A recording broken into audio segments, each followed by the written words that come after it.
What is good, everybody? It's your man Chris, aka Apocalypse, repping Blurred Minds Media. That new faction life, we love it, y'all. Boys and girls, dogs, cats, chickens, and rats, sports fans of all ages. Welcome to Shop Talk Sports. This is our Sunday night sports forum, open discussion, showcase, whatever you want to call it. Our normal moderator, Big E, got held up on a little out of town business. Hopefully, he will be back in the building soon. As far as tonight's program. So for right now, I'm going to substitute and try to make an attempt to be somewhat of a moderator on this thing. You know what I'm saying? Filling in, trying to pull my weight. So without further ado, let me hit y'all off with the architect of anarchy, as I love to call him, the brainchild of Blurred Minds Media, J Wall, the jerk. I'll let the good people real quick. Yeah. Just another Sunday. Big E had some things to take care of, so the squad just gonna hold him down. But we're gonna try to do what we do around here. We'll see what happens with it. And last but definitely not least, y'all see, you know what I'm saying, part of the new acquisition as far as Blurred Minds Media when it comes to Shop Talk Sports. The real KD's in the building. Man, 2 stacks and 4 flats in the building. You know what time it is. It's time to get real. If you ain't ready to get real, stay the fuck away from me. Let's go. Bro, you had a tough day today. Yeah, tough one. Jumping right into it for NBA playoffs. Highlight Boston, Milwaukee Bucks, defending champs. We got a game 7 in Boston. It went down, and tough day for the Deer, man. You know what I'm saying? Deer Nation.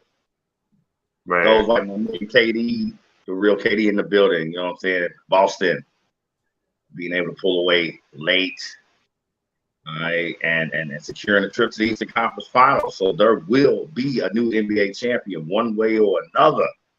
Yeah. Y'all got 2K today, bro. I hate to say it.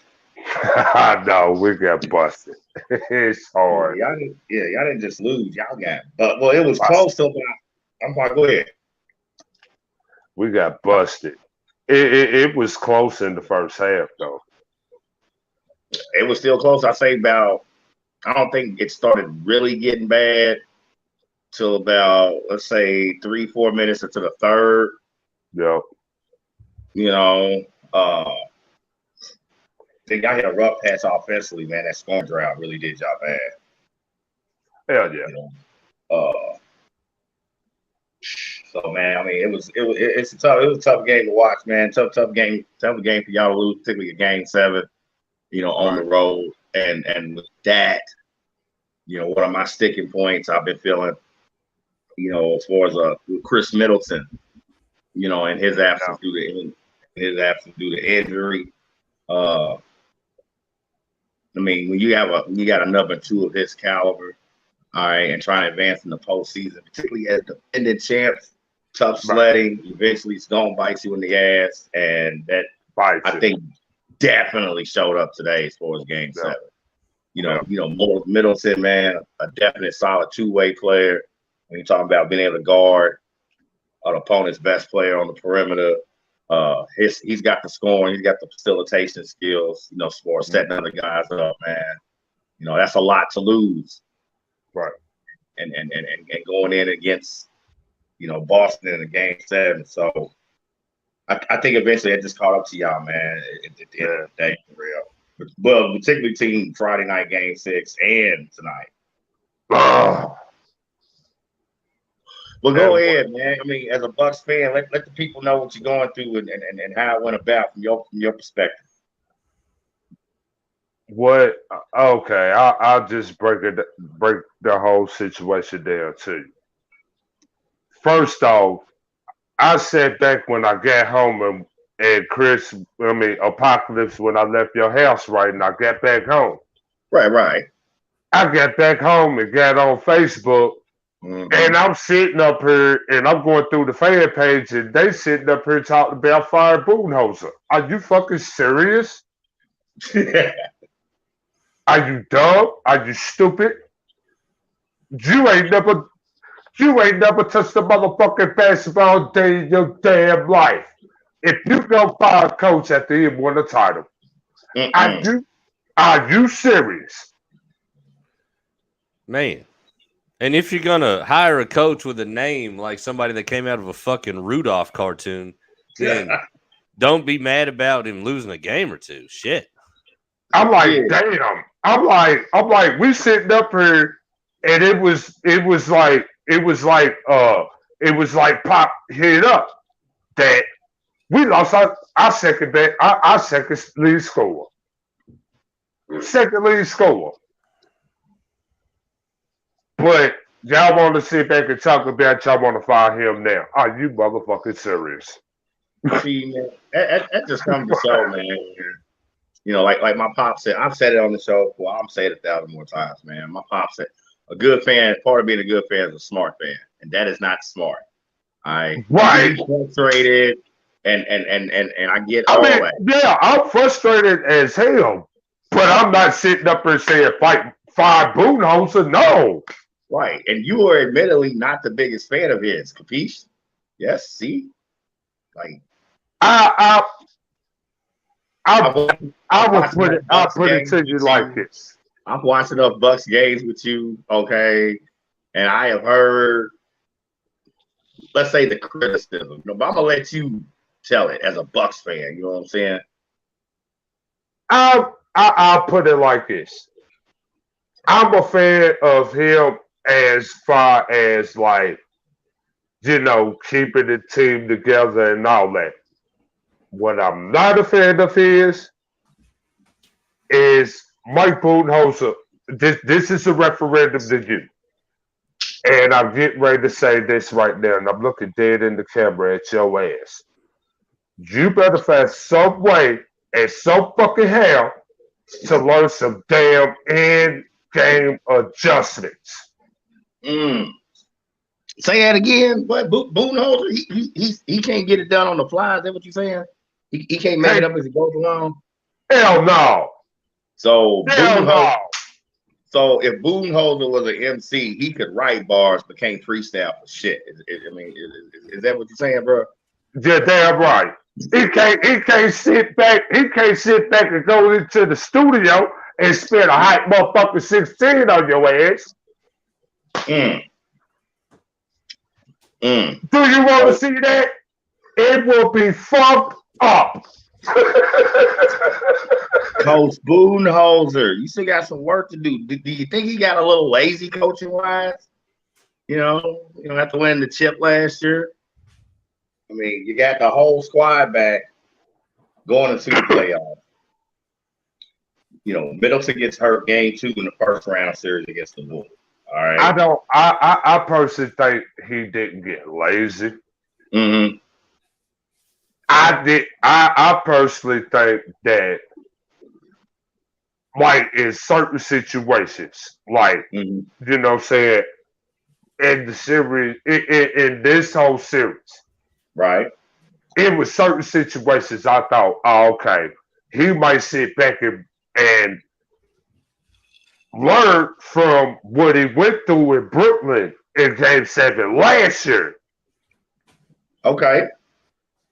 But he never did it in this game.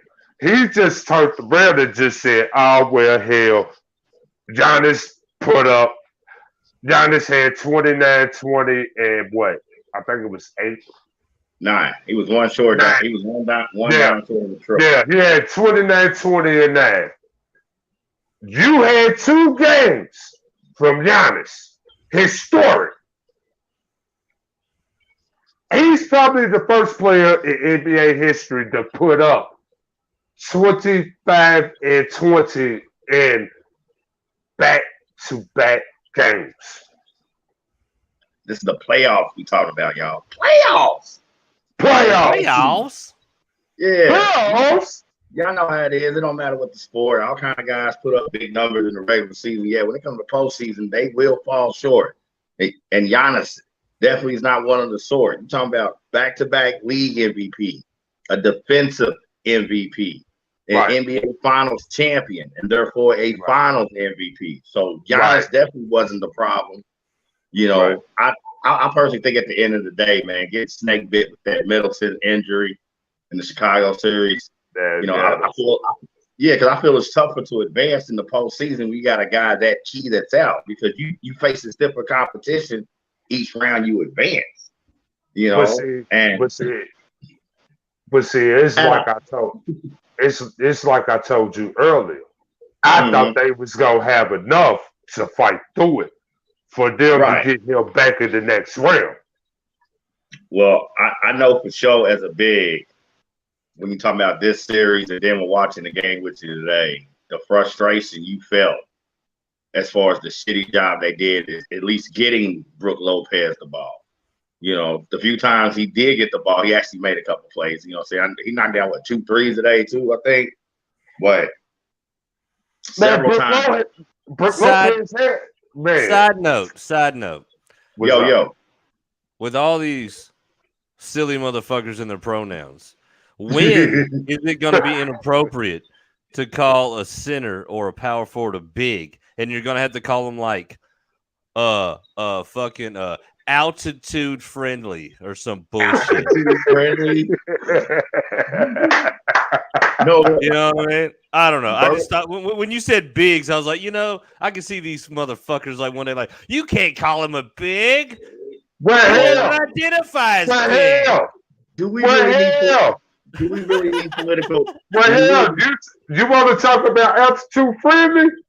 The other night they just had Taco Fall at their game. Not in the game. Like, how does a guy that big still not be on your playoff roster? Like, facts. Come on. I don't get it. Come on. Right. I'm like, what the fuck? So can I ask you, KD, what made you a Bucks fan? If I could just dive a little deeper into that. Like, how long have you been a Bucks fan? I've been a Bucks fan since 03. Damn. So yeah, you've been with them for a haul. So what was just the allure of Milwaukee? The Bucks. I actually lived up there for 4 years. Oh, I'm always interested to see what connects people because obviously, especially like in Kentucky, because we ain't got no pro team, so it's either like it was a team to the state. My dad from here, my grandpappy was here. You know, it's always some shit. You know what I mean? Right. So I was just wondering. Like I said, my dad, all growing up, was a Giants fan, and for me, growing up watching the Giants is exactly why I'm a Titans fan. Because they were some fucking bums when I was growing up. So when the Titans hit the scene, I was like, that's my squad, Pops. Right. Oh my God. But now, Jay, back to your point about bigs earlier. We don't need more political. There's enough political correctness in sports now. We don't need what did you say? Altitude appropriate? No. Altitude appropriate. Altitude appropriate. I think I got one. How about vertically adequate? Yeah. Or like a vertically challenged in the opposite way. Right. Instead of being short, tall. I can just see it. Like one day someone's gonna be like, hey, and that guy right there, he's the best big on the team. Like, you can't call him big. Liberal. It's gonna be like it's gonna be a reclassification. It's like something off Animal Planet. You know what I'm saying? So when you think about somebody like Giannis or Embiid or who's another NBA big with Jokic. Okay, so one of them's about to make a really dope move and go up and score on a motherfucker. You know, instead of saying center, Joel Embiid, it'll be like some Animal Kingdom shit. You know, the Verticalis Maximus makes his move. You know what I'm saying? Verticalis Maximus, what the fuck? Verticalis Maximus. To be the big. Because we can't say big on air anymore. So we quoting philosophers on the show now. I'm saying because I think we should push. I think we should push this silly shit so far down the track. We got to start recycling old shit. So it's like now, if a dude's 7 foot, you can't call him big. Now we've got so far down the hill with this shit. Now he's a midget. He's what? He's a midget. We're going all the way back. Oh wow!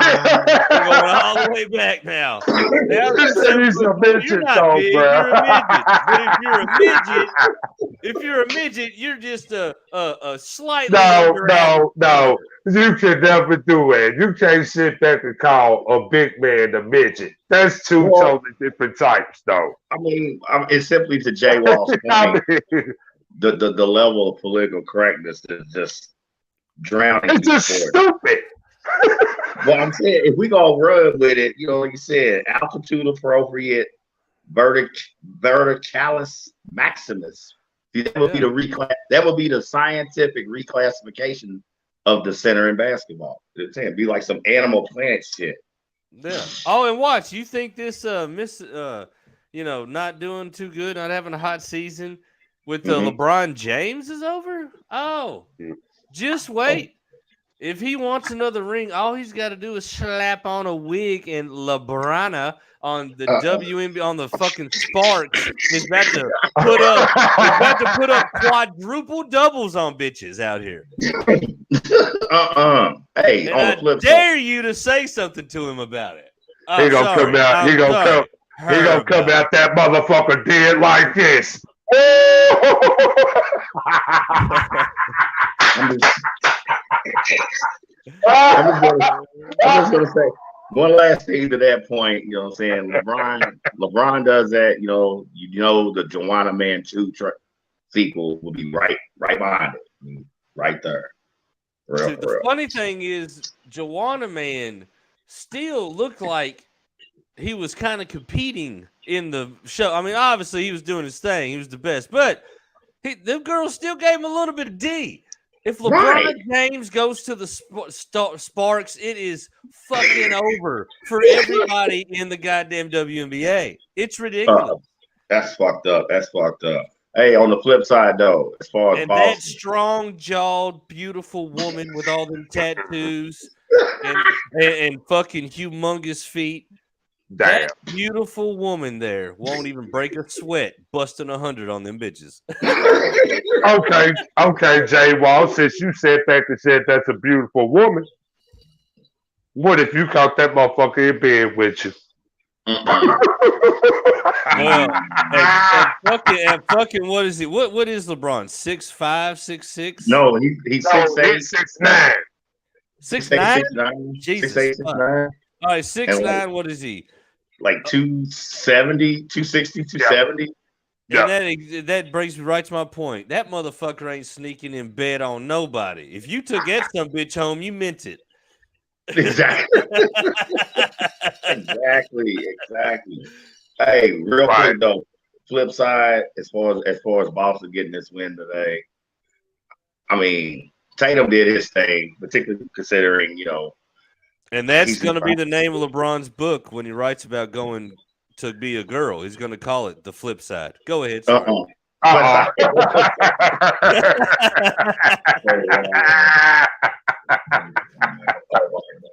Oh, man. I mean, you left it open, dude. I had to swing at it. Shit. There you go. Well, Jason Tatum did his thing today, and counter to Emmett's point from a shop talk from earlier this season, not bad for a not top 25 guy anyway. But why is it in situations like this, like I said before, Kevin, you know what I'm saying? The shittiest guy on the winning team has a fucking career day. Motherfucking Grant Williams. Man. This motherfucker, dude, he hadn't had a game this good on 2K in his life before. That motherfucker ain't had a game like that since Tennessee, and he ain't even have a game third like that. And the thing about it is he only had one fan, but I got a video of his one fan going off when he saw it.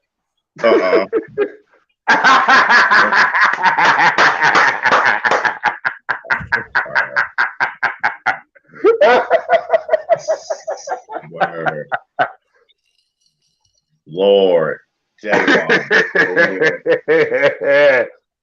Yeah, but Man, especially when it's the team I'm rooting against, I hate when some guy like it comes out of nowhere and has some miracle ass career day. What do you have, like 25? And it was yeah, like, yeah, 25. I think it was like 9 for 25. I think it was like 7 or 17 for 3. I mean, he was gunning. Gun it, You should gun have it. had a percentage. You could have had a 40 piece, but still, this dude 25 points out of nowhere. Then that with y'all cold spell going into the third. You just dug a hole, man. Just Did him. hole. You know what, J Wall? I think Yeah, we gotta hit it. I hate to do it to you, man, but y'all might have to get in Yeah, I that know. hole, man. This in a game 7 situation too in the NBA Yeah. playoffs. Yeah. J Wall, get the hole ready, Oh, man. Yeah. damn, KD. I really, honestly, dude, I didn't know if this was coming your way or not. I didn't know because I didn't know which way Big E was gonna swing it, bro. But I mean, spur, unfortunately, bro. Y'all fair is got fair. 2K. Y'all got 2K in Uh, the game 7 by a team I detest. So J Wall, damn. the defending NBA champs are no longer. All Right. right. But they have won a prize that Blur Mind Media love to hand down when it comes to Shot Talk Sports. That is the mud hole of the week. And Right. now you all can put your fucking muddy ass fucking sneakers on the Yup. couch. On the couch. Do it. Damn. Do it. Ah, man. Do it. Do it. Do it. Ah. And I knew this was gonna happen. I knew it. Yeah. Life is But you're rough. taking it in stride, my friend. Trust me. We've all had to take it. That's the one beautiful thing about sports. Everybody will get kicked in the nuts eventually. That's But right. hell, I was the one that came on my first appearance. I come on with my Kansas City shit. I Oh, don't run from this shit. I keep on telling motherfuckers, I don't run from shit. I'm here. oh. Y'all heard the real KD. He said he ain't going nowhere. Nowhere. Win, That's a I real am here. that's a real win. sports fan. Sometimes you can't backpedal. You just gotta take your lumps and hope next year you hand them right back out. Take your lumps, keep moving. Yeah, All man. right. So now Eastern Conference Finals are officially set up. Okay. Starting Tuesday night, game 1, Miami. They have home court. So if this does go to a game 7, it'll be in the 305. Okay. So when you talk about Miami and Boston, Eastern Conference Finals, KD, thoughts, feelings. How you feel this series is gonna go down? Who's coming out on top? Who's the keys? What's good? Let them know. Okay. Now I gotta look forward. I gotta clear my head off the depression of the loss today, and then I gotta do this series. Okay. Here's the breakdown on this one. It's gonna be two tough teams that's playing against each other. You're gonna have the matchups. No, hopefully Boston has Robert Williams coming back at full strength. If he comes back at full strength, along with him, uh, Horford, then you can sit back and have Tatum move back to the 3, and then you can have your normal lineup. I personally think, and I've said it before and I'll say it again, I don't trust Miami. Boston is 6. Mm, Uh-oh. wow. That's Leprechauns in 6.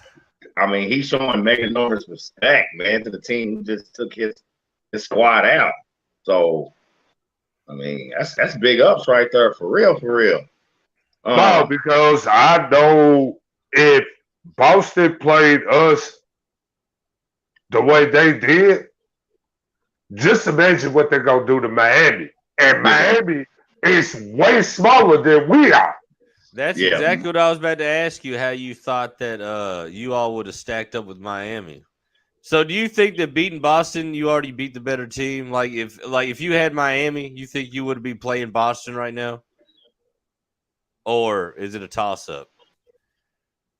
Okay, you said if I would have had, Like if if you we all would have would have, played Miami first, do you think you'd be playing Boston right now? Do you think Miami would have gave you as much fits as Boston did? no, No, it would have Nope. been you would have Nope. steamrolled them.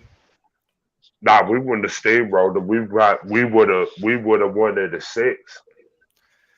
All right. So Okay, that's fair. That's fair. so you're saying Boston takes it from Miami in 6. Is that your prediction, KD? Yep. What do you have? You got any rebuttals, Apocalypse? Do you agree? I mean, whew. I mean, one of the things me and Katie do agree about when it comes to Miami, don't trust Miami in the postseason. You know what I'm saying? Thing is, man, I think Eric Spoelstra, coaching wise, feel like he got something to prove. You know, after losing to the Lakers in that bubble championship the year before last. So, and I mean, Jimmy Butler's a beast as a two-way. You got Duncan and Hero that can spread. He gets shots off. You still got a solid post presence with Big Bam out of bio down there. Boston did just beat the defending NBA champs, though. I mean, without their second best player, yeah, that's the facts. I'm thinking Miami in 7. I mean, I can't see Boston if it's a goes to game 7. I can't see Boston winning back-to-back game 7s, especially knowing they would have to do it on the road, like Milwaukee attempted today. So I'm thinking Miami in 7. I'm thinking Miami in 7, but Miami in 7. And just to update right now, Mavs are up 92-50 on the Suns. Mavs are up 92-50 on the Suns. Yeah, they busted them. So we're gonna have another game as far as this Mavs Sun series, right? No, this is game 7.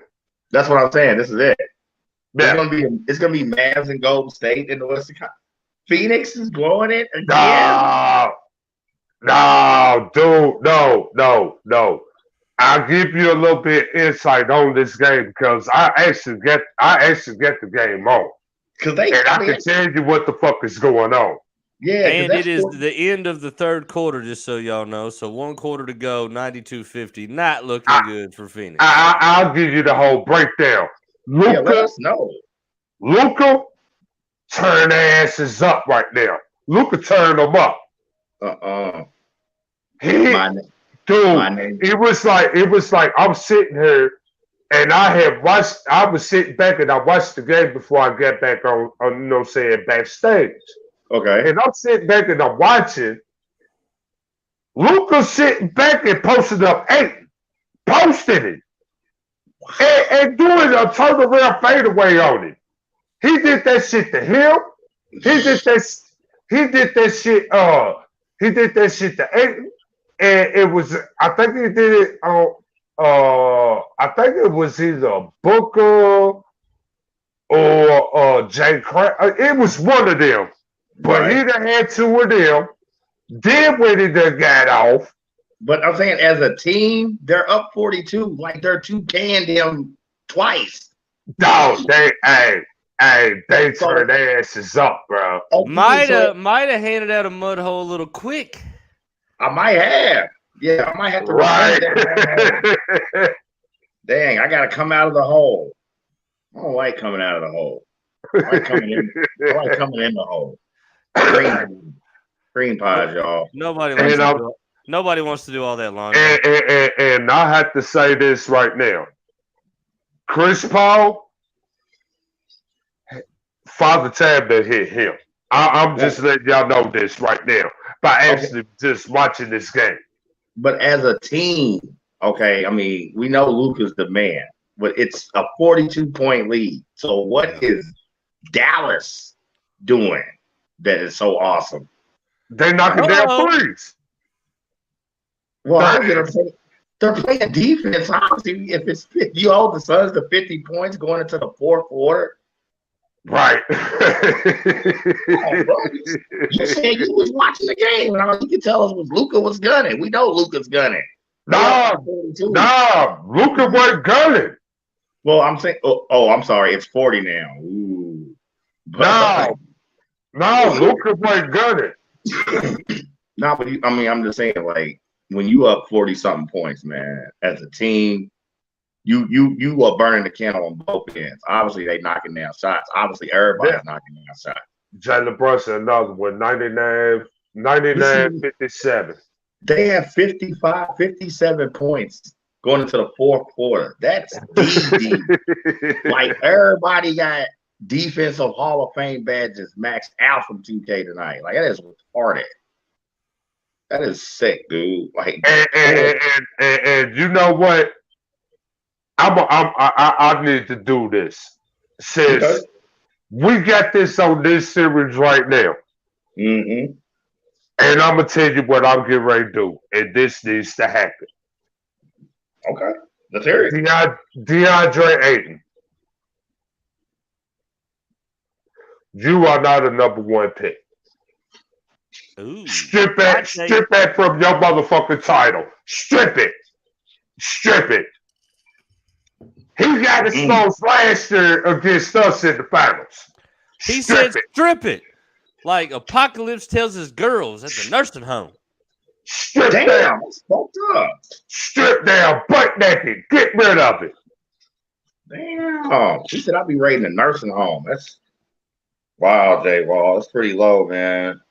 You're a self-admitted gilf lover. I thought that would be like where you would pull. Yeah, they be sitting there. They be sitting there. I feel like for a gilf lover, the retirement home would be like the stroll. No. No, they be sitting in the bed rubbing on their raw ass pussies in the motherfucker.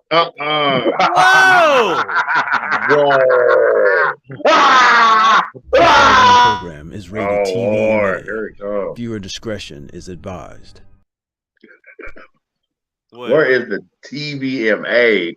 That was surprisingly unexpected, my friend, but god damn it, you said it, so we're rolling with it. Oh, yes. For real, cue that thing up. Oh. I told you I'm on one tonight. My boys lost. I'm still good, though. Oh, so is that what it is? So the Bucks lost? Yeah, I got to let a few of them off. So the Bucks lost, so you get to be a jerk on the show tonight. That's all right. Just in Dallas 103, Phoenix 62.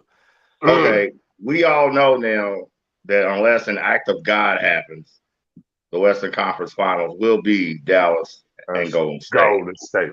Right. KD off top of this. It looks like actually we got some breaking footage right now, y'all, of Chris Paul live in action. Okay.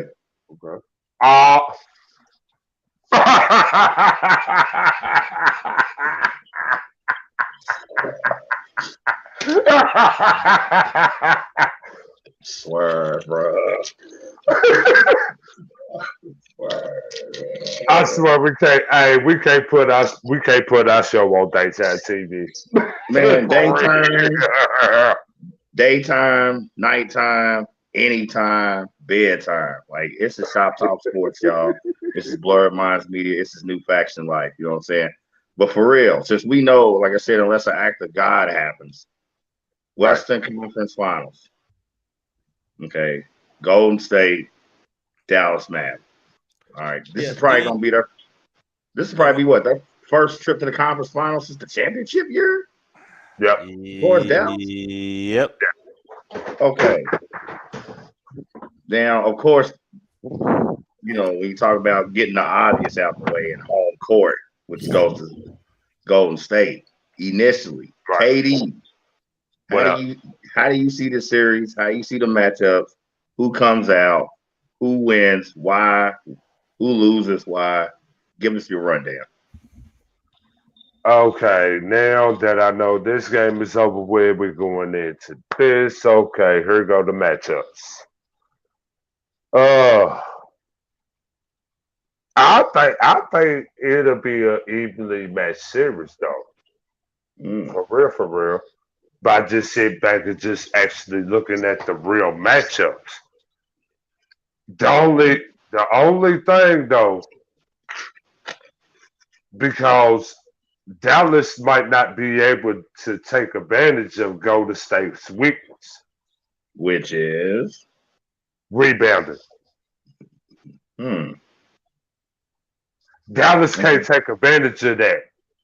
So I'm gonna have to sit back and say I'm gonna go out there.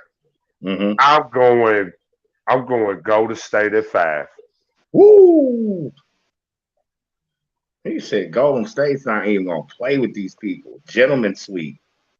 So we're gonna give y'all a game. We'll let y'all win one fucking game. 5 games. Fever in the funk house. Put 5 on it. Now because I gotta go with the championship experience. Dallas ain't get that. Golden State does. That's definitely fair. You know. And today's fast food, not what you do, it's who you know to get ahead culture. A lot of people try to act like experience don't matter. Really does. Beg to differ. Particularly Really talking about does.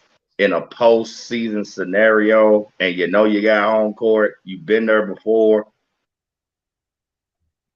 You know, where I would like to counter, I think Dallas will have a puncher's chance for the simple fact, offensively, don't act like they ain't got the firepower to match Golden State. Let's not pretend. I mean, we all know Luka. You know what I'm saying? My name is Luka. I know how to score. I got one to counter your. I got a counter to counter your counter. I'm not done with my counter though yet. So fuck your counter. Go ahead.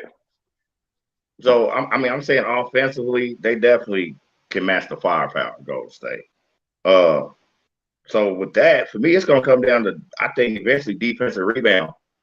Well, defense overall, and particularly winning the turnover battle. Okay, both teams in their own different ways like to create those mismatches, cause the turnovers, get their transition game going. Particularly when the half court offense is, getting a little stale or whatever. You know what I'm saying? Because defenses are starting to lock in. They're not gonna change shit. You're talking about Western Conference opponents. They've seen each other 4 or 5 times in the season. But I X's and O's, I don't think it's really gonna be much adjusting for either one of them. But I'm feeling Golden State in 6. That's what my basketball IQ tells me. All right. Wouldn't be surprised if this does go to a game 7. All right. I still wouldn't give Dallas the edge in coming out winning. Because like you said, either way it goes, even if it comes down to a game 7, Golden State had experience. They've been here before. They're trying to get back. Steph and Clay together still haven't had really big, huge games like we used to see, during their run a few years back. That's a game it's eventually going to happen because Dallas defensively, we know. I mean, tonight's an albatross. Okay, defensively, y'all, tonight is fool's gold. Anytime you want to, before this series starts, look up Dallas's defensive numbers. All right, and even more importantly, their postseason defensive numbers. All right. But I'm thinking Golden State in 6. I'm thinking Golden State in 6. With the firepower, it's gonna be a fun series to watch. It's gonna be a lot of scoring in this series. That's why I feel whoever can play defense better, particularly win the turnover battle, that's who will win that series. And if it happens to be Dallas, hey, Well, there is one thing with Golden State though that they have to watch out for. And that is they'd have had a lot of turnovers too. In that last series against Memphis, they had 110 turnovers in 6 games. That is against Memphis. that is uncustomary as far as Golden State. That's something that as an NBA fan you can't say you're used to seeing. Right. We talk about like, they run a few years back and they're looking at this season and now they're in the Western Conference Finals. You know what I'm saying? That is a shitload of turnovers. That's Charles Heitzman Bakery turnovers levels. All right, that's so many fucking turnovers. I mean, that is that's Arby's turnovers. Yes, for real. Cherry or apple, motherfucker. I mean, right. For real, man. Like, quit with the turnovers. You know what I'm saying? And the fact that you point out that stat kind of ties into my point as far as both teams loving could be free flowing, kind of going up and down. Golden State's probably a little better in the half court offensively because once again, talking about that experience. All right. Right. But then they got some little young pieces, man. Jordan Poole, he's had a whole breakout season. And has balled his ass off this series, okay? Well, I mean the last series against Memphis, you know what I'm saying? That young kid Kuminga. I like him. Kuminga, but I want to go back on Poole though. Mm-hmm. I think he should. I think really he should have won the most improved player. Who did win most improved player this year? Ja Morant, which really you gonna get most improved to Ja Morant, where he was already coming up last year. Yeah, but think about it, man. Memphis won more games total this year. I mean, we talk about total. They secured a 2 seed in the Western Conference playoffs. Now, granted, saying they bowed out to Golden State because, like you said, that experience was going to take over, and Memphis wasn't ready for that stage yet. But when you talk about body of work, I don't have a problem with him being voted most improved player. But that doesn't take away your point from Jordan Poole. You know what I'm saying? But it's like a lot of the awards. It's the high profile guys, and he's a face of the league. When you talk about young faces of the league, it's him. It's Jason Tatum. You know what I'm saying? It's guys like it. When you talk about these young cats, Devin Booker. You know what I'm saying? And so, as far as Ja Morant overall body work and winning most improved player, I'm not gonna knock that. Doesn't mean Jordan Poole and your point isn't valid either, bro. Like real talk. But that goes to the NBA fan and how much NBA you really watch it. How many people really notice Jordan Poole? You know what, J Wall? I mean, what's thanks for the update. Actually, it's 116.72. But anyway. Ooh, let that be the difference in an ass whooping. For real. Okay, damn, I know we got beat bad, but damn. Yeah, Phoenix is and they started off the games like this though. So both the defending NBA champs and the team that they beat last year. Not only are both getting put out of the playoffs, getting busted today. We got a fight for mud hole of the week. Damn. Is it?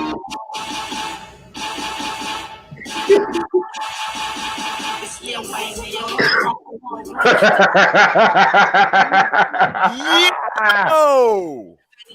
What up? Man, me and J Wall, man, we had a little bit. J Wall, I don't think on earth we've ever had a fight for mud hole of the week. Right. Well, that might be a little bit because Big E wasn't in here to navigate, and you might have prematurely spread your mud. Well, see, here's the thing, man. See, me and J Wall, we had a bet, man. Because every now and then, every nigga knows that you got to take and see if you really still got it. So we wanted to see what was going to happen if Shop Talk was invaded by the panelists, Apocalypse and KD. Now, I ain't going to tell you what the jury said.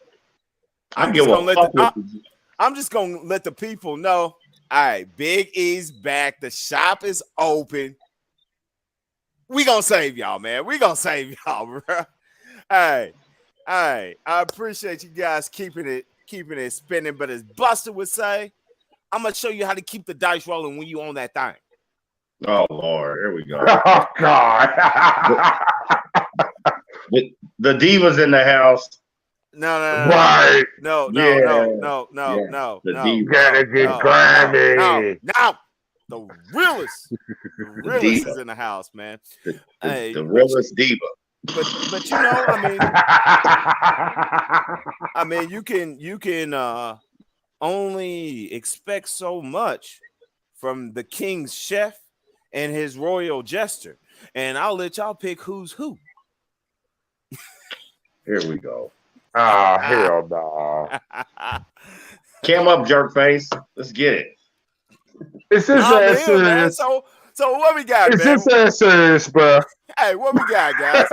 Hey, what we got? What we on right now? We touch anything, or we've been just talking NBA, man. We just finished. Yeah, they just been doing a little playoffs, play by play. You know, KD took his lumps like a champ so far. Oh no, he ain't. No. Oh God! Oh, get yours in. He ain't got his lumps yet. Well, here we go. He ain't got his lumps yet. They are. Nah, they ain't even. I can't even set on like that, man. Because I had the Bucks in 7. Now the best news, KD. What up? You know, I'm proud of you for allowing your basketball knowledge to chime in, speak up, and outweigh your fandom, and that you didn't take that bet because, dang, I started to do a special shop talk after Game 5. And just be like, damn, they didn't even give you hope on that bullshit ass bet you was trying to put down. They didn't even give you hope. Then he let the Celtics just come in and go ahead. We is not getting done in 5. Right. But kudos, because a lot of cats can't look past the fandom. Right. And see the real thing, man. So I'm gonna give you your shout outs and your props for respecting the game more than your fandom, man. So shout out for that. Oh yeah. Then that's where it stops. What the hell happened, bro? Hey, man. Now, did he run? Did you came up down wall? Nah, hell no. As soon as you said it, he was just ghost. Ah, man. You said that shit, and I looked at the screen. It was like this. Hey.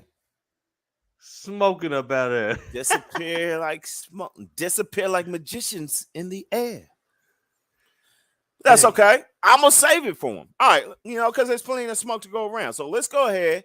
We're gonna flip over. I'm gonna take my L. The Miami Heat dusting off the 76ers in 6 games. Now, I mean, the whole panel, the whole squad had the Sixers, handling their business. But yet, Jimmy motherfucking Buckets Butler found a way to will his team not only to a series win, but knocking them off in 6 games. And I mean, I can't even be mad. I mean, this series, I'm going to keep it all the way 100. This series was tight. The Sixers caught him with the okie doke in games 3 and 4, bringing Embiid back. And then Coach Spo went to the drawing boards, devised a game plan, and delivered some dubs, man. I mean, let's call it what it is. Role players stepped up. The Miami Heat, known for doing 60 in a 65 at all times. Did 60 in a 65 and made it work. Same pace, same ballers. Everybody showed up. Role players showed up on the road, and they handled their business. So, I mean, there's not much to say. Heat moving on past the Sixers. That is a huge upset in my book. And obviously, the panel all roll with the Sixers.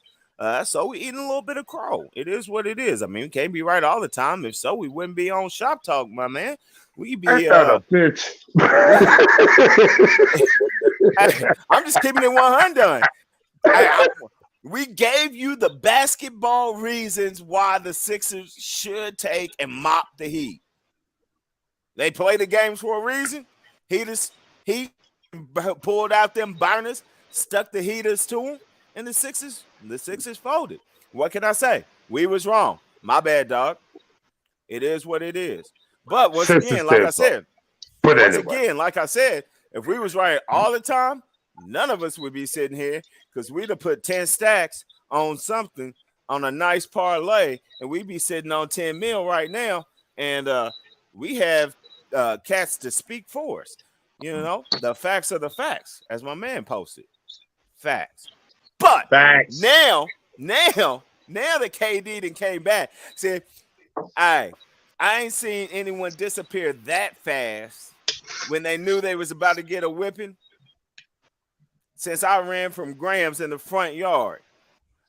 My man straight and went ghost. But now that you're back, let's get back to them Bucks. Let's get back to them Bucks, man. Okay. And I mean, once again, panel was wrong. We had some game 6 talk. We had some game 7 talk. We still all had the Bucks. And I don't know, man. I mean, a lot of things that we said had to happen just didn't happen. Giannis went nuts in game 6, 40-point ball game, and they lost. Giannis takes and drops 25 tonight. Once again, we was talking about the Celtics and their 3-point game, but it's kind of funny how roles reverse because at the end of the day, the Bucks' downfall was Giannis wanting to shoot threes. Giannis wanting to shoot threes. Jrue Holiday going 0 for 6. 0 for 6 from behind the stripe. Derek, my man, I'm going to put it in perspective. Brooke motherfucking Lopez had as many made threes today as Wesley Matthews, Giannis, Holiday, Grayson Allen. Added together. Hey, motherfucker. I swear, that motherfucker Grayson Allen, you son of a bitch, you. All right. 1 fucking point. Now, damn it. Now, there's point shaving, and there's just, my nigga, you doing way too fucking much. 1 point. 1. Grayson Allen, 0 for 6 from the field, 0 for 4 from the 3-point line, 1 point. My dude, I ain't dusted off the shoes in a minute. It's been a grip. And we ain't going to talk about resumes and we ain't going to talk about the past. But I'm telling you this. I got a stack that says if I play 21 minutes on the floor with Giannis, I'm going to score a bucket. I'd find a way to get at least 1 fucking point. At least 1. My man, I'm at least going to push somebody down and shoot the damn technical foul. I will score 1 point in 21 minutes. Jrue Holiday, once again, he struggled from behind the line. Not a bad game. for Holiday. He is what I told y'all. I mean, he's a role player. He's been playing above his game. He ain't no role player. Stop with that bullshit. Stop. 21. No, he's not. 21. No, he's not. He's not a role player. When you are the all NBA defense, that's not a role player. It's not a role player. Let's get that out your head right now. Okay. Was Bruce Bowen a role player? Bruce Bowen was different than Drew Holiday. No. Was Bruce Bowen a role player? Yeah. Okay, but he was all defense. But you saying that if you're all defense, you can't be a role player. That was your defense for why Drew is not a role player. No, because he was actually a franchise player at one time. He just had failed the hell off. And he still didn't fail the hell off. This ain't Jesus motherfucking Shuttlesworth here. I mean, he gets buckets. Okay. He's a role player. Because if he's not a role player, and you're telling me that Jrue Holiday is their second star, that Giannis is the star, and Jrue is he's not. Robin. Okay, no, so he's not. A star. So he's not a star, right? No, he's not a star, but okay, so he's not a star. If you're not the man, but he's not a role player either. If you're not the man and you're not a star, then what's the next fucking level in this progression? We had a big three. He was part of the big three last year. A big three? You talking about like Bosh, Wade, and LeBron, or like Pierce? We got our own big three with our own culture, with our own ways, the way they do it. I got it. I know the big three that you're talking about. They a big three like Kyrie, Durant, and James Harden. Because the shit didn't work. Ain't that a bitch? Because the shit hell no. We wave. What the fuck? Ain't this a bitch? I told you was gonna take the love, baby. You're so mean to tell me that you don't compare this to that. What? If we talk, I mean, you said big three. And I'll go. There's only a. I guess some more shit. I guess some more shit for Kyrie's ass. But anyway, we'll get on back to you sitting back saying that. What? That big. What? Hell no. I mean, if we're talking big threes, right? When you use the term big three, in general, you mean they actually win something. You know, I think of Mike, Scotty, and Rodman. It's a big three.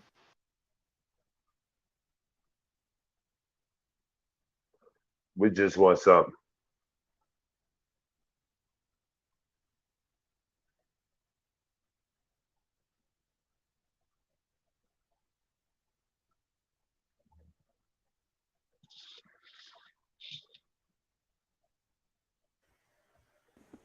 Am I here? Shit, can you hear me now?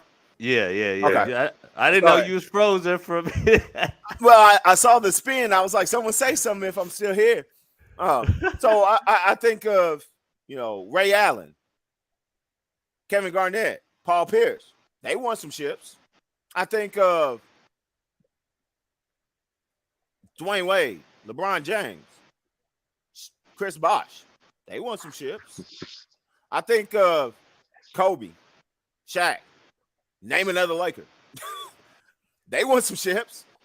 I mean, so the only other big three that ain't did shit is Kyrie, James Harden, Kevin Durant. Thank you. So you wanna compare our big three to that? So since your big three didn't do shit and didn't work out, and Jrue is not a star, but he's not a role player. So whatever level that puts him in, Who else would I compare him to? What? Would you rather be compared to Westbrook, James, and Davis? Because that big three didn't work either. So since we got a bunch of big threes that ain't working and ain't did shit, what other category would you want me to put them in?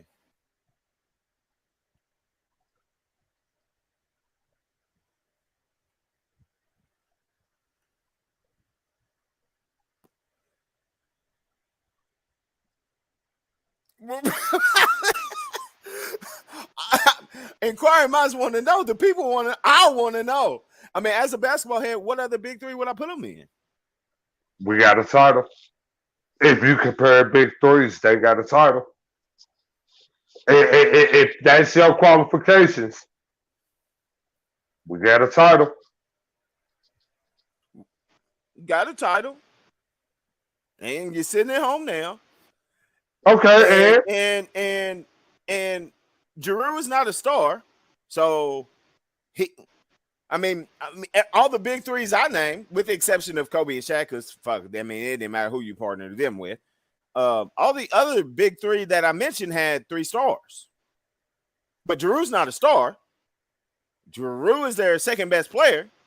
I know you're not counting Chris Middleton because he didn't touch the court this year. So really? what's the big three with the Bucks? Really? So now, what you're not getting ready to do, you're not getting ready to disrespect Middleton. Oh no, Two-time All-Star. I'm saying Chris Middleton is a huge piece, and if you're talking about a dynamic duo, Giannis and Chris Middleton, they a problem.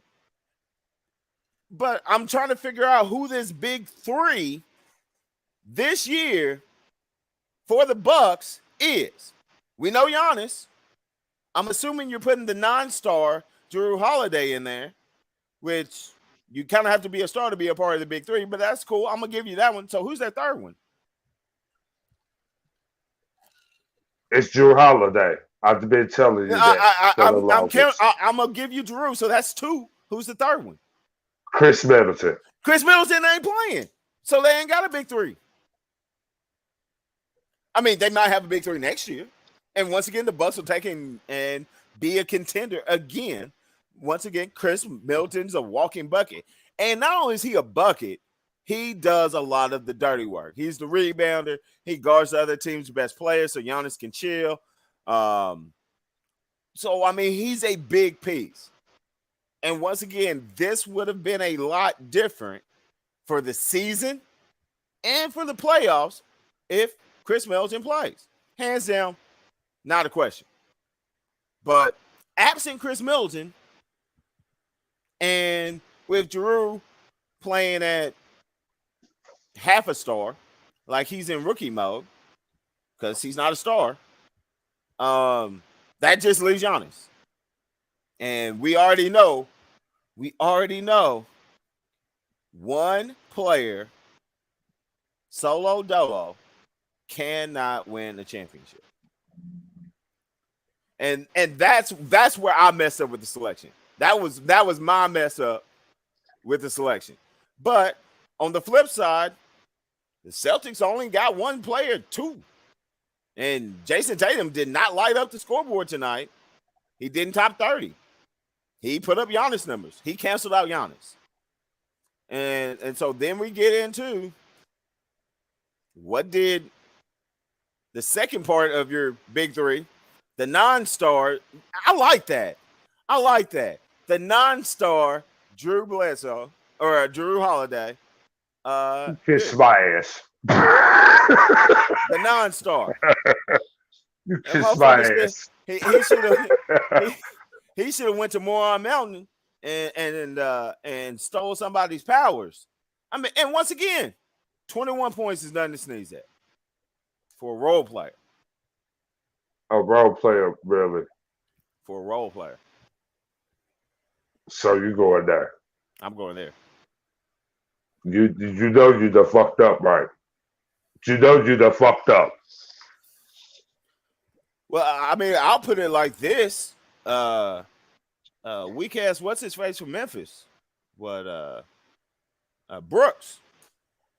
Brooks scored more than 21 points when they got their ass scored. Weak ass Bang scored 20 plus points when they got their ass scrubbed. And once again, not diminishing the fact that Golden State did what we all said they was going to do and won. Golden State got their ass beat by Memphis without their best player. Ja Morant did not play the last 2 games. But yet, Memphis went in there and put an ass whipping on the Golden State Warriors without Ja. And then lost? I mean, a pretty close game until the fourth, until Steph just does Steph things and they ran away. Mm. And once again, in that game, their non-stars, Brooks and Bang, dropped 20 apiece. Now, of course, Tyus did not score. He didn't do his part. But once again, he's a bench player. When Ja's there, he's a bench player. So, my question once again is, what did your non-star do? Because they took the same ass whooping that Memphis took without their star. But Holiday had his star in Giannis and still got busted up. I ain't got nothing to say. I know what Drew Holiday is. You got your version, I got my version. That's how I look at it. And once again, he's a key piece, but he's a role player. He's a Bruce Bowen to me. I'm gonna let you believe that there. Let you believe it. I'm not gonna say nothing else about it. I'm gonna let it go. Yeah, it is what it is, man. But it was good talk, man. Nice run for the Bucks. They get to take a seat on the couch. Put them on the couch, Wall.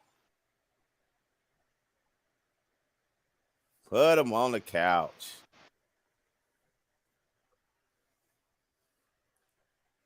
We can't get any couch.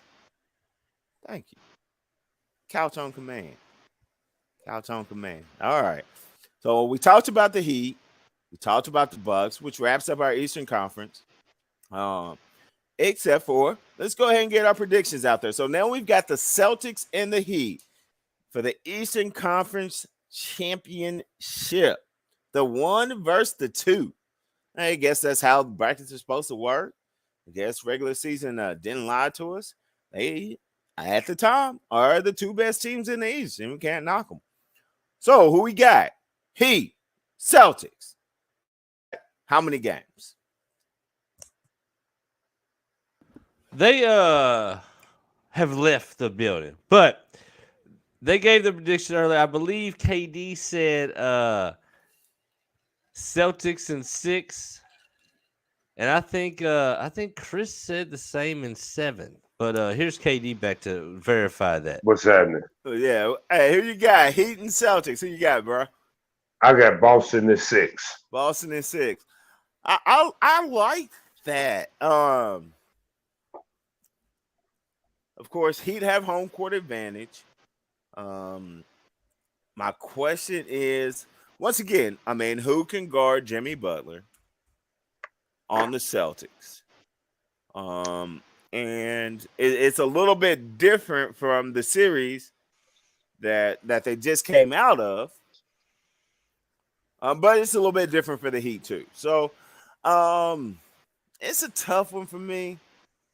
I think the Celtics will do what they're supposed to do. They'll steal one of the games at Miami. I don't think they'll be able to sweep it home. And closing out on the road is really difficult for you got the Heat in 6, huh, Chris? All right. Closing out on the road is difficult. So I'm gonna take the Celtics in 6, because if they don't finish it, I'm gonna go with Celtics in 6, man. I gotta ride with them in 6. All right, so that flips it over to the Western Conference. We dabbled on it a little bit. Golden State Warriors took and knocked off the Memphis Grizzlies. Asterisks without Ja Morant. I don't think Ja would have. I mean, Ja's the difference maker. Ja is the man. I mean, he's a baller. It's clear that Memphis plays different without Ja. And so it's hard to count the 50-point drop down if they had Ja because they would have played different. And a dub is a dub. So I think the asterisk needs to be there because it's key that Ja wasn't able to finish out the series. Hold on. Oh, hell no. What's that? So, mean to tell me that you go put an asterisk on Memphis losing, but you sit back and you tell me that Drew Holiday is a role player. He is. What the fuck? Now, go ahead. Here's my thing. Go ahead. If Chris Middleton had went into the series, got hurt, go ahead. That's the only point. That's the point I want to put out there. I would put an asterisk by it if Chris Middleton had got hurt during the series and the Celtics won. They would get the asterisk. Chris Middleton been gone for how many games? The whole series. Go ahead. The whole series. The whole season, basically. So slight asterisk for not having Ja. Doesn't matter. I mean, Memphis is a team to look out for in the West moving forward. Young team playing well. They need a couple of pieces. They need a big. But that being said, it is what it is. Golden State did what they were supposed to do. Won the series. They're chilling in the Western Conference Finals. And for the shocker, the Dallas Mavericks. Luka going loco. And I mean, the Mavericks demolished the Suns in a game 7 in Phoenix. 123-90. And don't let that. I mean, that's a drop to 6. That's a 33-point ass whooping. But for the people that didn't watch it, it could have been worse. No, it was actually worse. It was that league was actually by 40 or better. It could have been worse, right? It was 57-27 at one point. That ass whooping could have been a lot worse. But Luka and the boys had some mercy on them and didn't want to embarrass them too bad on the home court, I guess. But let's talk about star players not showing up. All right. So we talked about Giannis, 25 points. Not his best work. Solid game. Solid all around. Solid. I mean, solid. He damn near had a triple. Go ahead. Right. He damn near had a triple-double, right? Right? Solid game. So he did what he was supposed to do. All right. He did what he was supposed to do. Jason Tatum, 20-something points. Solid game. They got the dub. Cool. Luka dropped, 40? I think it was damn near 40. 35. Luka dropped 35 on the head. His role player, Jalen Brunson, 24. His other role player. Now, hey, shout out to my man KD. All right. I know you thought he was going to be more of a factor in this series than he was, but when the cards was down, yo man, I'm going to give props when props are due. Dinwiddie, Dandelion, Dun Dum Diddy, Bam Bam Bigelow, Trying to tell you. Dum Dum Pop showed up. Dum did it With a 30-point, 30, drop 30 on him off the bench. Shout out to my man Dinwiddie. I still don't know your damn name. I still would put your ass on the bench and if we playing 2K. But shout out. Way to show up. But yeah. Luka doing Luka things. 35 points, 10 boards, 4 dimes, 2 steals. And then once again, like I said, role players showed up. Jalen Brunson, big 24. Dinwiddie off the bench, 30 points. And man, they just pretty much had fun with these boys, man. They just toyed with them. But what I'm mad about, once again, we talked about we talked about Luka showing up. But boop, boop, boop, boop, boop. 911. Yes, I need to report a missing person. Can you please put out an APB for Chris Paul and Devin Booker? I believe they might have been kidnapped. Oh, and they were last seen with DeAndre Ayton. Because we still wait for all 3 of these niggas to show up. And I told you, we talked about it last week. Why? Chris, where you at, bro? I see you in there chiming up. Chris, this your man, right? We talked about this.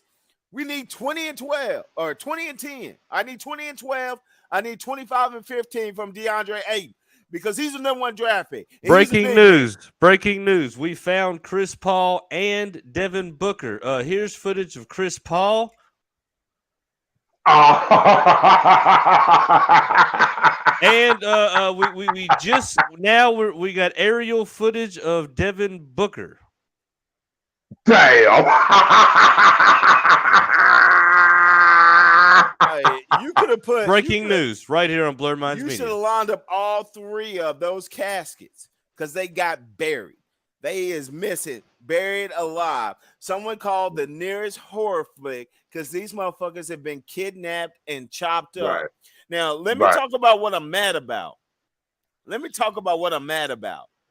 DeAndre Ayton and Devin Booker a combined 1 for 15 from the field to start that game. What the hell? What the hell is really going on, bro? And CP3, you gonna get your licks, man. You gonna get your licks. You did not show up not a single game this series.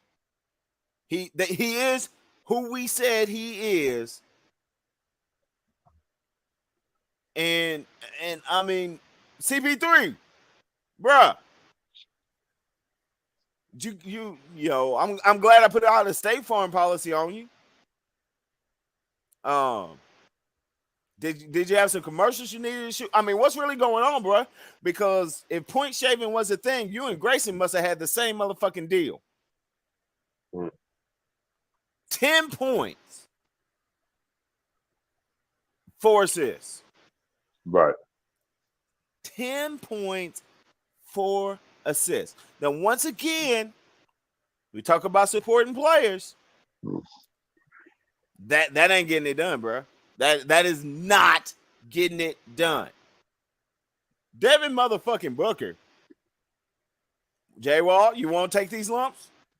That's your Kentucky boy. And I like Book's game, man. Don't get me twisted, man. I think he's a better player than this. 11 points. I don't care what they do when they leave Lexington. So, I'll tell you what you need to care about. He plays so motherfucking bad. I heard Calipari is waiting to get a stipend, some reparations on his motherfucking scholarship money from UK. He played that motherfucking bad. I'm gonna say it before anybody else does.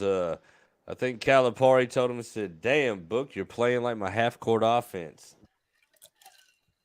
No, you know what he's playing like? He was playing against like UK against motherfucking Wisconsin. He shouldn't even have been on the court. Just sit on the bench and watch them turn the ball over. What the fuck is 11 points? 11 points, 3 boards, 2 assists. I mean, you should have did your Wisconsin shit and just sat your ass on the bench and cheered your team on while they fuck up a game. Damn, you played light skin. Come on, bro. But here, let's talk about your counterpart. I mean, I think he's mixed. I mean, he can get half reparations. Oh, you talking about UK getting their reparations? That shit. You never know, man. Stranger things have happened. But well, let's talk about. We talked about noon. Let's talk about midnight. DeAndre motherfucking Ayton. Once again, I'm telling you what, I've got a championship that DeAndre Ayton is working on winning, which is the worst motherfucking number 1 draft pick of all time. I just said it. My man, you on your way to being what's his face that played with over in Washington? JaVale McGee.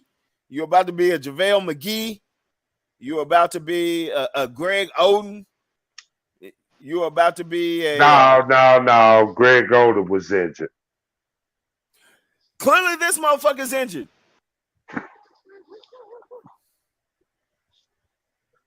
This motherfucker better have a hurt hamstring, a broken knee, a torn ACL, some neck issues. Kwame Brown. That's the nigga I was looking for. Kwame Brown.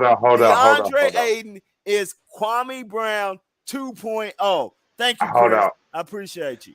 I think we're only like a season away from saying he's a Zion Williamson. No. Damn. Zion gets buckets. We still waiting on Ayton to break 20. Hold on. I'll get ready to do something right now, and I'm getting ready to bring some light into DeAndre Ayton's focus. This is what DeAndre Ayton needs to do. Retire. No. Oh. What the fuck? He's only what? 22? He need to retire. Make an early retirement day. No. This is the vice. No, this is none of that. What the fuck he talking about? Here's what DeAndre Ayton needs to do. He needs to go in his hotel room and kill himself. Pick up. Shut the fuck up. Oh, I'm sorry. He needs to go in this hotel room, pick up his phone, and make a call to the chief, Robert Parrish. Because that's what his game is kind of like for real. All right. I mean, that's respect. That was some good advice. But here's why I'm going to tell you why all my options were sound advice. You ready for this? DeAndre Ayton, 17 minutes. JaVale McGee off the bench, 16 minutes.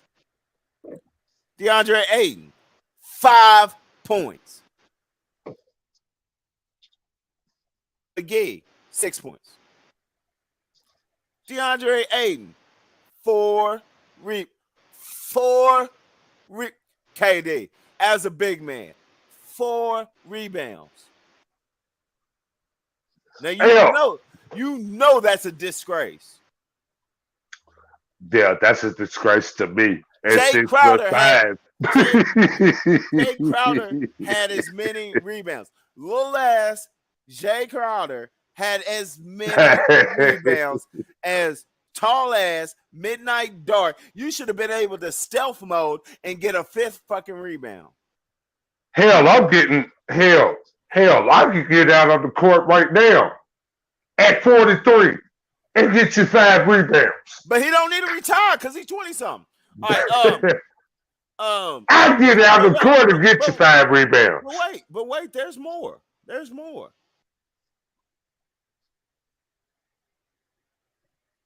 Two turnovers. JaVale McGee had 0. 3 fouls, no blocks. JaVale McGee, no fouls, 1 block. Motherfucker, you got outplayed by your backup who's a fucking scrub.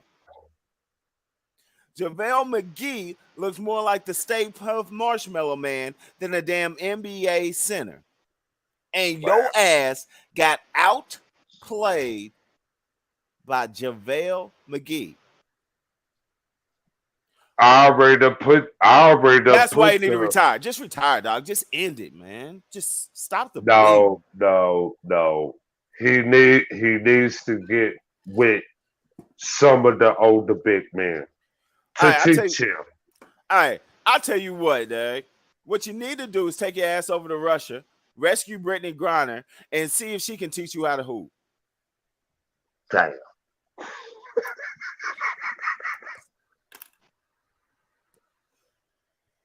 I mean, I'll tell you this. Brittany Griner would have took and had more or better stats than DeAndre Ayton.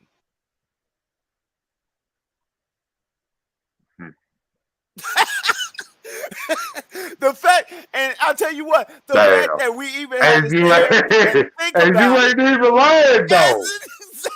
No lies detected. Oh my God. That's what's sad about it, though. He's a number 1 pick. A number 1 pick.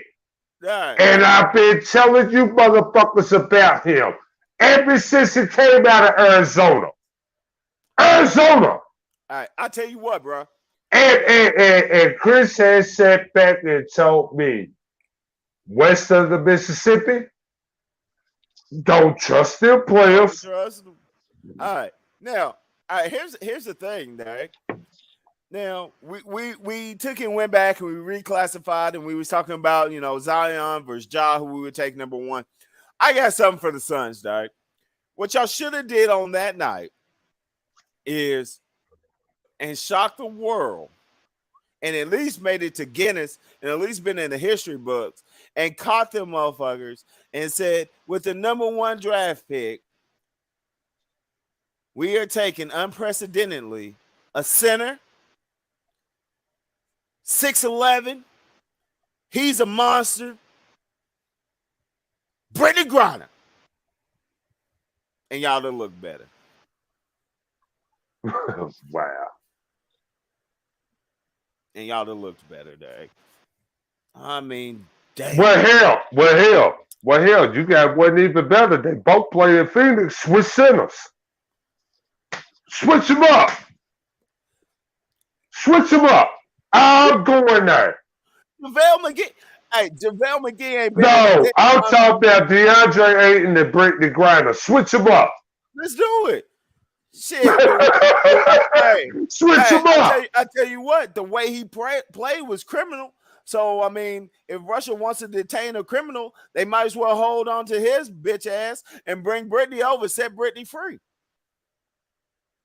Brittany Griner is more of a man than DeAndre Ayton. I'm putting it out there right now. Let's go. And I don't even need a DNA test. She probably got a couple nuts. All right. Well, shit, DeAndre Ayton played like he had on either a cherry red or a pink thong because someone should have held your purse. DeAndre Ayton got a male pussy.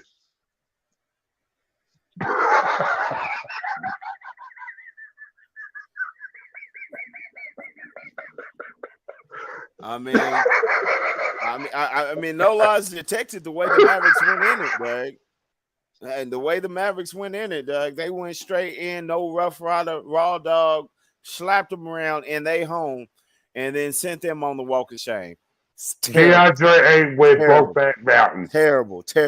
So I know we when I popped on, y'all was talking about mud hole of the week, and I know y'all was talking about there might be a duel. It very well might be warranted, but before I hand out the mud hole of the week, we're gonna have something unprecedented this week. There's actually gonna be a 3-way tie for mud hole of the week, and for our third, because we know two. Let's go ahead and talk about it. One, Golden State Warriors. You getting in the mud hole because you got double dubbed. You had to put down the sticks 4 times in the same game and got beat by 50 by Memphis without their best player. And without one of the NBA's top 5 best players, and your ass got beat by 50. And not to mention, in that game, they sat back and played this song. Whoop that trick. Whoop that trick. As they was whipping them. Whooping their ass. Now that being said, that is Memphis's song. And at the end of the day, y'all got to listen to Whoop That Trick or the whole motherfucking way back to Memphis. All the way through Memphis after Golden State went ahead and dusted y'all off. But still, 50-point ass whooping, Golden State, hop your ass in the mud hole. Number two, Game 7 at home, Phoenix. Hop your ass in the mud hole. Devin Booker, you go first. DeAndre Ayton, jump for once in your life and hop your ass on in the hole right behind him. CP3, go ahead and take your flowers with you because you just got buried. May you rest in peace. All 3 of y'all first, and the rest of the Suns go ahead and sit right behind them in the mud hole. So there's our 2. Now, number three, once again, we got to switch up. We got to switch up a little bit, and we got to take and go. We got to go into the world of boxing just real quick. Okay. Mr. Scrappy. We're going to call you Mr. Scrappy. And I'm going to show you why we're going to call you Mr. Scrappy. Because my man, Scrappy Ramirez, knocked a nigga in his face so cold that he knocked the motherfucker out and out of the ring in the same punch. Boom. Eat it. Dead on your feet. Fall your ass out of the ring. Damn. Just slank him. Slank him. And what we need right now is to be able to edit because you know where he's falling? Right. Straight into the motherfucking mud hole. On down into the mud hole, showing your pink draws and all. Go to sleep. Night, night, little Betsy. Don't forget your teddy bear. And hop your ass in the mud hole. Now, 3-way tie. John Ramirez sending John Scrappy, put some respect on my motherfucking name. Ramirez sending a motherfucker into the abyss, knocking him straight into the mud hole of the week. Now, one thing we got in common, all 3 of those was unfair fights and ass whippings. There was bats, there was some shillelaghs, there was some nightsticks. All 3 of y'all motherfuckers got knocked the fuck out. Chris Tucker will be proud. Right.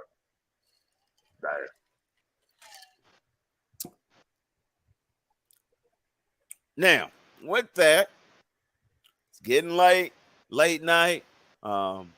We gonna take and wrap a little early. Oh, shout out.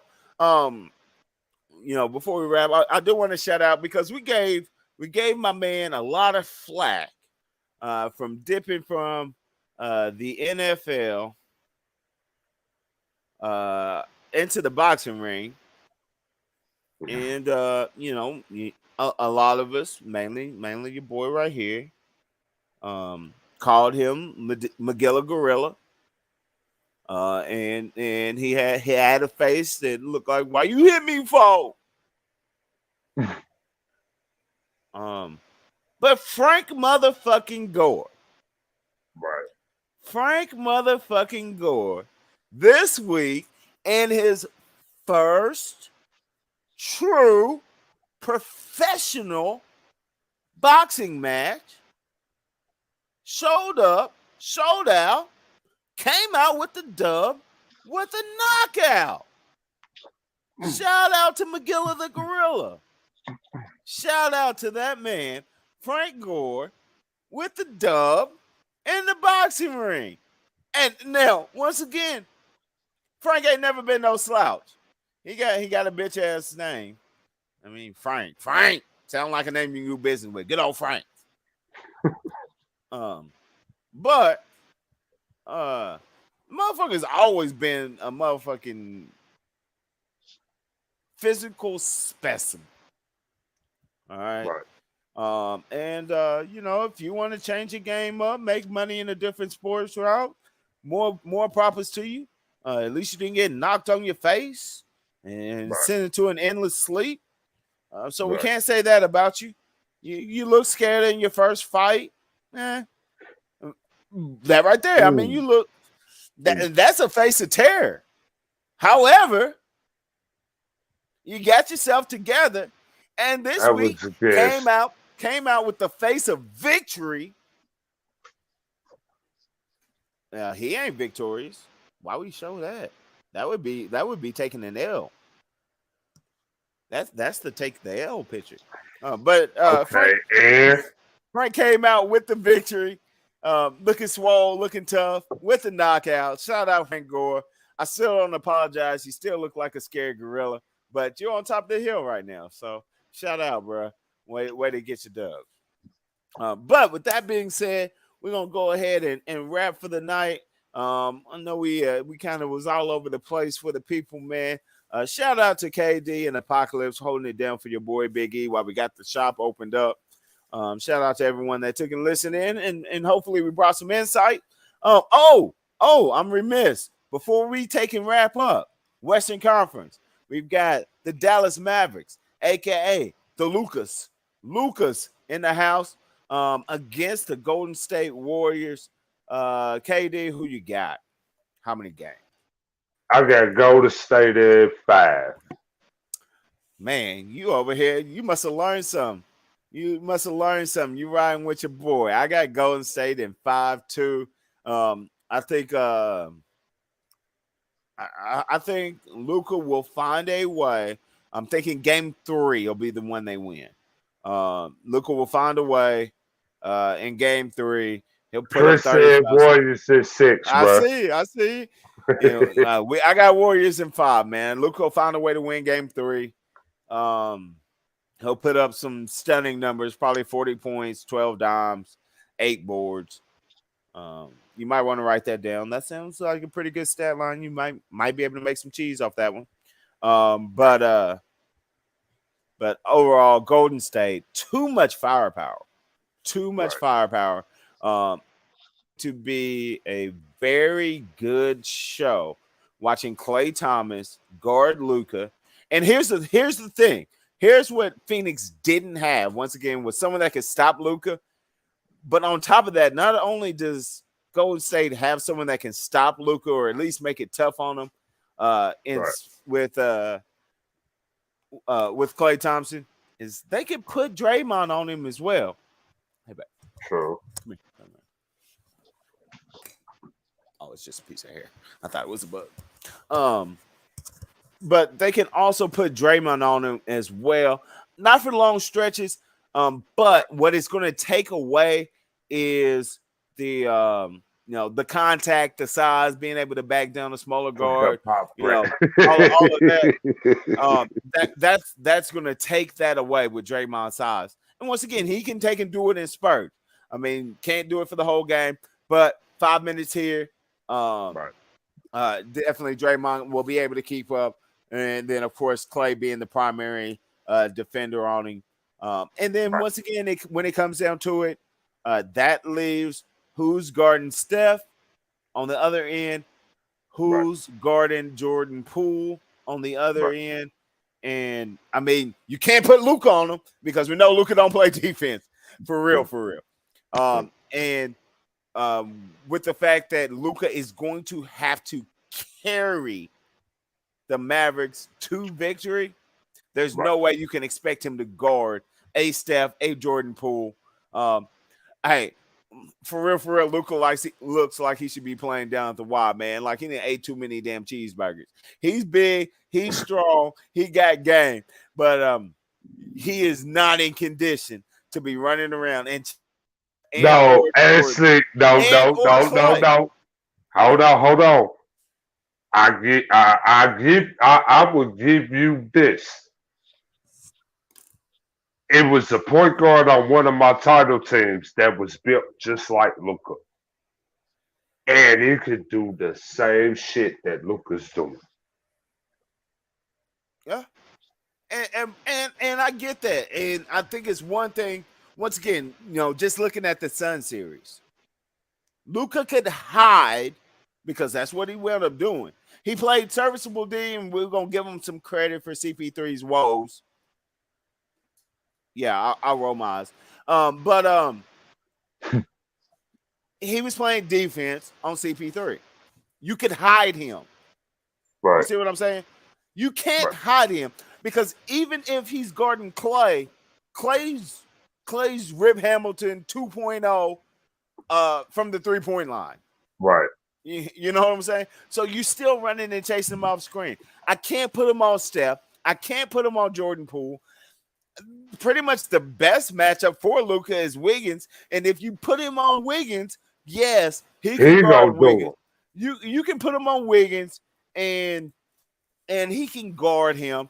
But I think what's going to get him in foul trouble is Wiggins going to the glass and trying to box him out and all of that. So that's still not a great matchup. But once again, if I'm dropping Luka down to basically guard their 4. I mean, which is Draymond, but you could drop him down and have him guard Draymond. I think they would try to post him up, but it might be nice. It might be a nice switch up to try to get Golden State out of the game. Draymond is not a scorer like that. He's not a scorer like that. I think what they would do is they would post him, let him try to get a foot in the paint, and then kick to the 3-point shooters if they try to come and help. Because once again, the Mavericks know, just like we know, they're dead in the water if Luka's in foul trouble. So I think they would get a little out of character, try to double, and wanting to get the ball out of Draymond Green's hand, 1 is dumb, and 2 is setting yourself up for failure against Golden State. But once again, if I drop him down to guard a Wiggins and or Draymond, then the question is, I mean, Brunson can't guard Steph, Clay, and Poole all game, all at the same time. So how small does Dallas have to go if I take and drop Luka onto basically a 4 to protect him? How small does Dallas then have to go in order to be able to match up and try to stop Golden State? Right. It's just a bad matchup for the Mavericks. At the end of the day, it's a terrible matchup. Yeah. Golden State in 5. Steph's going to go nuts. I wouldn't be scared to say, I don't want to overdo it. Steph will at least average 25 points a game. I would not be shocked if Steph doesn't average 30. Poole will average 20 points a game. And the one thing that I did see in the last 2 games is shout out to Steve Kerr. Steve Kerr wasn't even coaching that game, but shout out to the Golden State for doing that 50-point ass whooping, leaving Clay in the game and letting him work through some things. And I'm going to say that was a key change in the series. Because Clay was one of he was the only Golden State player that was shooting the ball decent in that game. And it helped him work through some things. then when Golden State put him away, Clay had another big game. 2 back-to-back games. Clay might be back, and if Clay is back, I mean, if Clay is back, let's go ahead and put it like this. Clay is back. You might as well go ahead and crown Golden State right now, because there ain't nothing the Mavericks got for him. There's nothing that the Heat got for him. There's nothing that the Celtics got for him with Clay, Steph, Poole, all working. There's not an answer.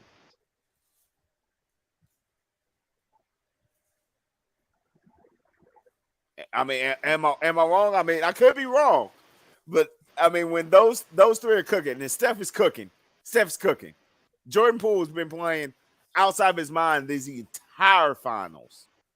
Right. Ever since Steph went down and they put Poole in the starting lineup, he was like, dude, let me go. He is, starting or coming off the bench. He has been giving cats problems. So he's cooking. Right. Clay's been the missing piece. In the last 2 games, he's been cooking. All 3 of them rolling. It's a wrap, because you're talking about 48 minutes of 2 guards that can take and score from 40 and in, from 40 feet out and in at all times. 2 of them will always be on the court. And that's unguardable. I mean, that's a glitch in the game. Somebody took and went in, turned off the cheat codes on NBA Live, and just opened up trays. Just take who you want with all 3 of them going. I mean, there's no beating that team.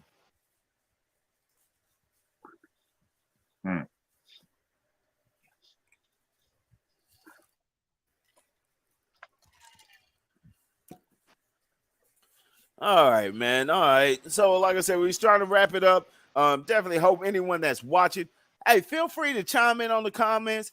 Feel free to hop in next week. We'll pick back up where we left off.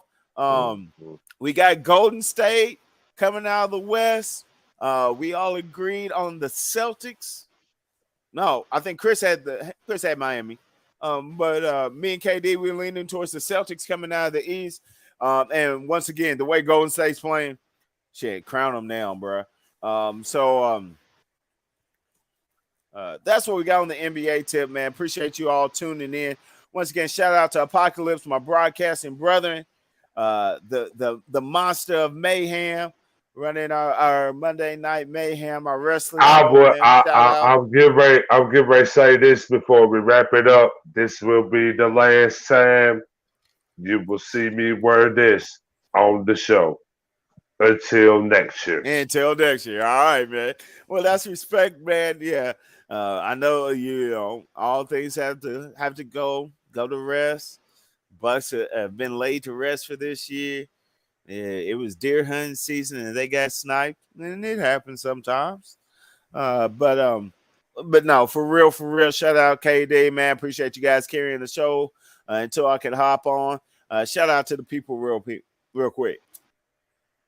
Man, I'm getting ready to throw one real thing out there.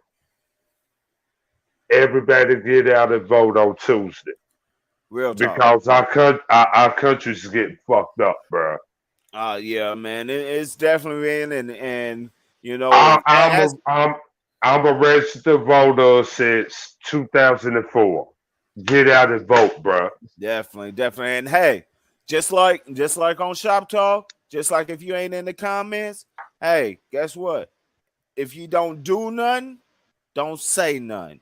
So if you ain't out there voting, if you didn't put your perspective out there, if you didn't make your choice, I don't want to hear it. I don't want to hear shit. No whining, no crying, no complaining. You didn't put your chips up, then you get to sit out this hand. So real talk, man. Appreciate that shout out. Definitely a call out. Everybody make sure and get out, vote, voice your opinions then, so you can voice your opinions later. And yeah, hey, with that, there's only a few things to say. It's your boy Big E in the shop. We held it down for you again another Sunday, and we'll be back next Sunday to do it all again. The one-stop shop for all your sports needs. Shout out to our sponsors, Shell Chic and Unique. Peacock Brands, Macho Tacos. Man, we got it all, man. We got bling, we got kicks, we got food, we do it all. And you know what? There's only one thing to do right now. The shop is closed. We out of here.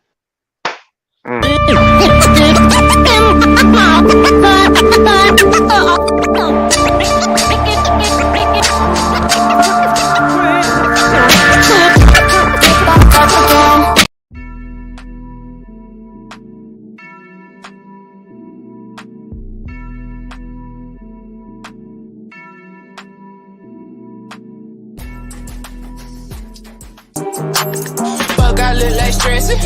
I be finessing. Dolo in my section. Built like a blessing. Fuck, I look like stressing. I be finessing. Got my muscle flexing. My money stretching. Yeah, ain't shit sweet, ain't shit funny.